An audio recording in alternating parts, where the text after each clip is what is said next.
Au nom du Père et du Fils et du Saint-Esprit. Amen. Grande joie d'être là avec toi en ce mercredi 15 mars. Et je te rappelle, faire la lecture divine par écrit. N'oublie pas ton point de conversion pour ce temps de carême. Et aussi, n'oublie pas de faire ta confession, une bonne confession.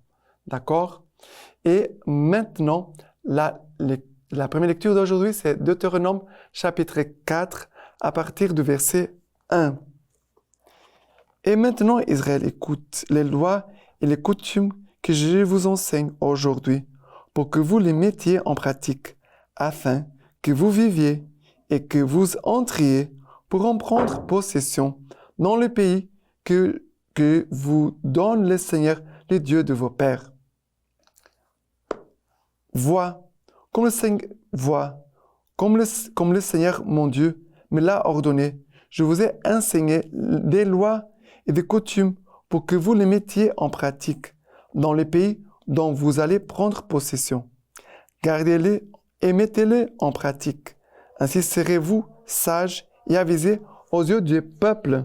Quand ceux-ci auront connaissance de toutes ces lois, ils s'écrieront. Il n'y a qu'un peuple sage et avisé, c'est cette grande nation. Quelle est en effet la grande nation dont les dieux s'effacent aussi proches du Seigneur que notre Dieu l'est pour nous chaque fois que nous l'invoquons? Et quelle est la grande nation dont les lois et coutumes soient aussi justes que toutes ces lois que je vous prescris aujourd'hui? Mais prends garde, garde bien ta vie, ne va pas oublier ces choses que tes yeux ont vues, ni les laisser en aucun jour de ta vie sortir de ton cœur. Enseigne-le au contraire à tes fils et aux fils de tes fils.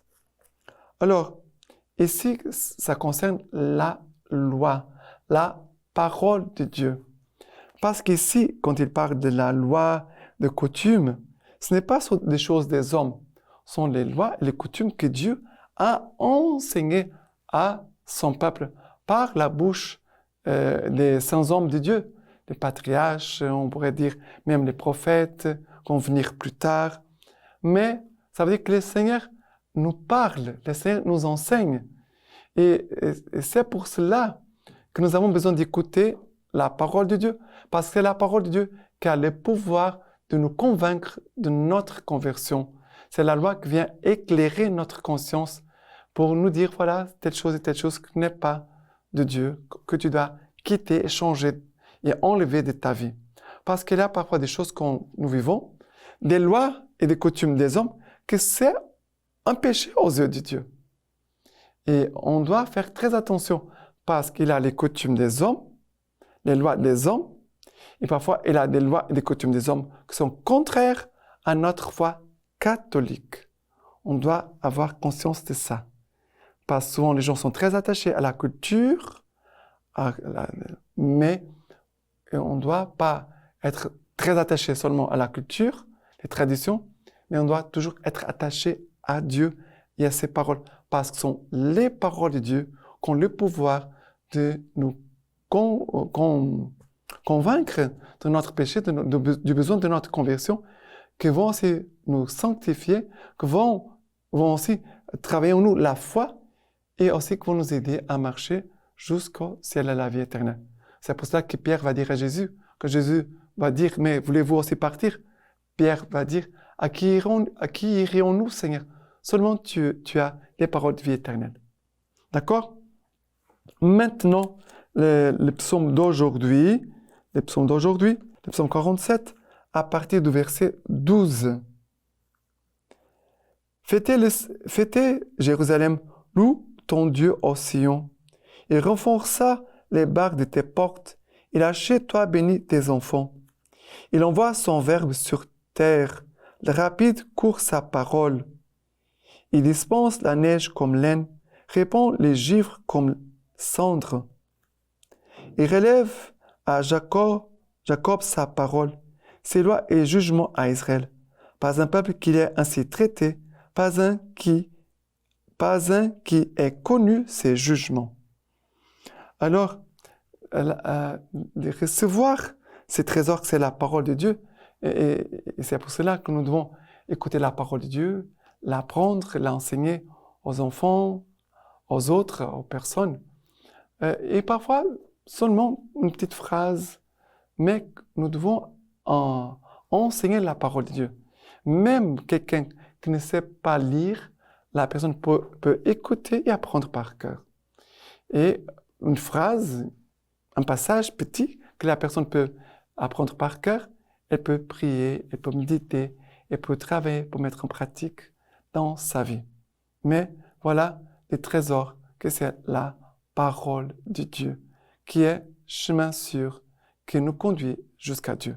C'est pour ça que Jésus va dire, je suis le chemin, la vérité, la vie. Mais quel est ce chemin? C'est la parole de Dieu. Quelle est la vérité? C'est la parole de Dieu. Quelle est la vie? La parole de Dieu. D'accord? Avançons dans la parole de Dieu. Et l'évangile d'aujourd'hui, c'est Matthieu chapitre 5, à partir du verset 17. N'allez pas croire que je sois venu abolir la loi ou les prophètes. Je ne suis pas venu abolir, mais accomplir.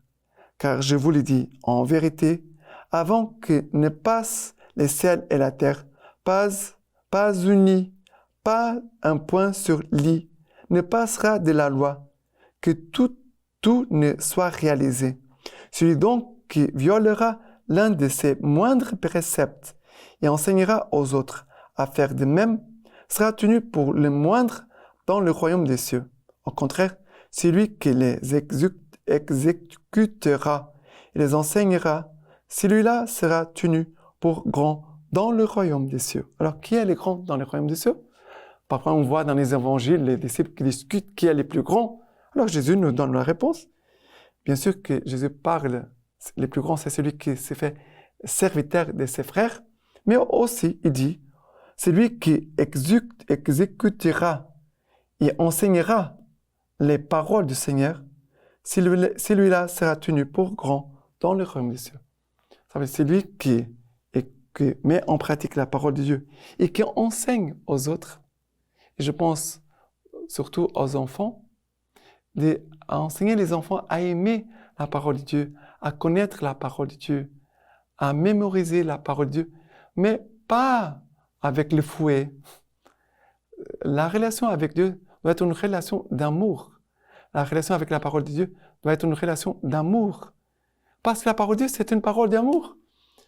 Si j'ai peur de Dieu, si j'ai peur de ses paroles, alors comment je vais entrer dans l'amour? Je ne pourrai pas. Et nous devons aider surtout les enfants à entrer dans une relation d'amour envers Dieu et aussi envers sa parole. Maintenant, la lecture patristique d'aujourd'hui nous dit ceci, de Saint Théophile. Montre donc comment les yeux de ton âme regardent et comment les oreilles de ton cœur écoutent. Tous ont des yeux, mais certains ne les ont que voilés et ne voient pas la lumière du soleil. Si les aveugles ne voient pas, ce n'est pas parce que la lumière du soleil ne brille pas. De même toi, les yeux de ton âme sont voilés par tes fautes et tes actions mauvaises. L'homme doit avoir une âme pure, comme un miroir brillant. S'il y a de la rouille sur les miroirs, l'homme ne peut plus y voir son visage. Ainsi, lorsqu'il a une faute dans l'homme, cet homme ne peut plus voir Dieu.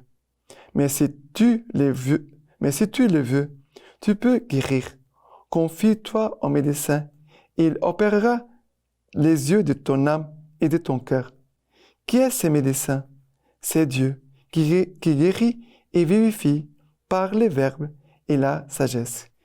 Dieu qui guérit et vivifie par la parole et la sagesse. Maintenant, je vous laisse la bénédiction par les mains toutes pures de la Vierge Marie. Que Dieu Tout-Puissant vous bénisse et vous garde, le Père, le Fils et le Saint-Esprit. Amen.